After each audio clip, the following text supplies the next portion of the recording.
The Galapagos Islands are an archipelago of volcanic islands off the coast of Ecuador in South America.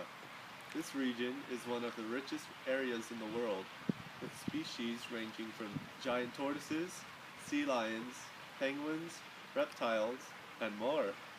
Because of its seclusion and separation from the rest of the world, species evolve differently from their subspecies. So when Darwin came to the island, he was able to document many new species. This led to the islands becoming famous and a popular tourist destination. In his early 20s, around the year 1835, Charles Darwin traveled to the Galapagos Islands to search for new species. What he found was a plethora of new subspecies of finches, tortoises, mice, and etc. This would lead to his theory of evolution. When he visited the islands, he remarked there were 200 and 300 inhabitants. Yet, he could tell there was a distinct impact from the humans. He wrote in his journal, while on Charles Island, the staple article of animal food is supplied by the tortoises. Their numbers have of course been greatly reduced in this island, but the people yet count on 2 days hunting, giving them food for the rest of the week. The number of inhabitants on the islands has now increased to about 25,000, and tourism is prevalent. This has caused the tortoise population to decrease dramatically, including the extinction for certain subspecies, most famously the Pinta Island tortoise. Over the past 180 years, many species on the islands have become endangered or gone extinct because of human interaction and natural causes. The most notable extinctions were Darwin's finches and Darwin's mouse. Numerous other species have become critically endangered because of humans encroaching on their habitats and hunting them. According to the Galapagos Conservancy, 7% of the island's 95 documented vertebrate species still on the island are critically endangered. 9% are endangered, and 23% are vulnerable. Of the species listed, 6 are tortoise species. Others include the mangrove finch, the Galapagos penguin, the Galapagos sea lion, and the Galapagos fur seal. The Conservancy has also listed that 13 documented vertebrate species have gone extinct on the island. Of aquatic life on the island, about 50% of the species are listed as vulnerable, endangered, or critically endangered. Much of this has been caused by humans overfishing, overhunting, and encroaching on the land, but some of it has been more subtle. When humans came to the island, we brought with us rats and dogs, both of which are predators to the tortoises of the island, which led to the stark decrease in their numbers. Now, restoration activists must nurture the tortoises in captivity for the first 4 years of their lives, until they are large enough to avoid being prey to the rats. There is little we can do to stop these immigrant species now. Overfishing and illegal fishing, as well as global warming, has led to decreases in aquatic life. Though too late to stop, we now know that the impacts of climate change can be softened by cutting back on fishing. The wildlife we eat today was part of the inner workings of an ecosystem which was under stress from global climate change, and when these ecosystems are damaged, species and livelihoods can vanish in a heartbeat.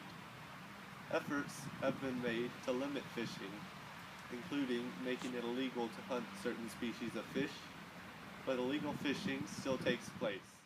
The Galapagos Islands are one of the only places in the world where ecotourism takes place. Ecotourism is environmentally friendly tourism where the people on the tour seek to protect the environment as much as possible and learn about the species and the conservation efforts on the islands. This involves, for example, living in a small hut and eating food that is grown and produced locally. In many cases of ecotourism, some of the profits go back into protecting the environment, and strict regulations were created to make sure that the environment is safe, such as the amount of people allowed on the tour and the locations they can visit on the islands. Despite all of the conservation efforts made to control tourism, there still are a couple of problems from the overuse of certain sites, which are called honeypots, and the contamination of the water supply from boats and tourists. Residency has also become a problem. According to the Galapagos Conservancy, the population on the islands increased by 60% from 1999 to 2005 and is projected to double every 11 years. Immigrants have been cited as a problem. The Galapagos Special Law of 1998 laid out immigration protocols which sought to limit the size of the population. However, loopholes have led to the increase of the island still. This is an obvious problem because the increase in residents leads to less land available for the wildlife, which leads to extinctions. Although the human population is limited to 3% of the land area of the islands, this number will increase as long as the immigrants are not stopped. While there are a great number of issues and problems facing the fragile environment of the Galapagos, there are success stories and potential solutions as well. The introduced eradication program, though slow going, has eliminated feral goats from several small islands. Dogs are now absent from the island of Isabella.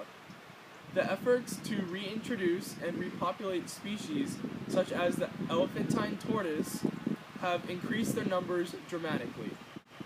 Environmental education efforts on the island help people understand the larger picture and the need for conservation. And responsible tourism and enforced park guidelines help preserve the Galapagos Islands for the future. But there are seemingly endless needs for the park's preservation and always limited funding. Other than what little budget it receives from the Republic of Ecuador, the national park relies entirely on funding from philanthropists and the fundraising efforts of the Charles Darwin Foundation and other private organizations. Go.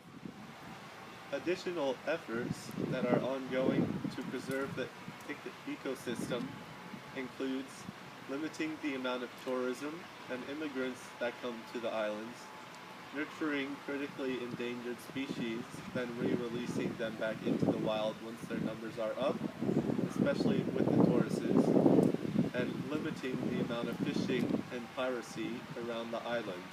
The Galapagos Conservancy leads the efforts in ecosystem restoration, knowledge management, creating a sustainable society, and establishing marine conservation. In addition to that, they have established a rapid response program in which they identify potential problem areas before they become too extensive or irreversible.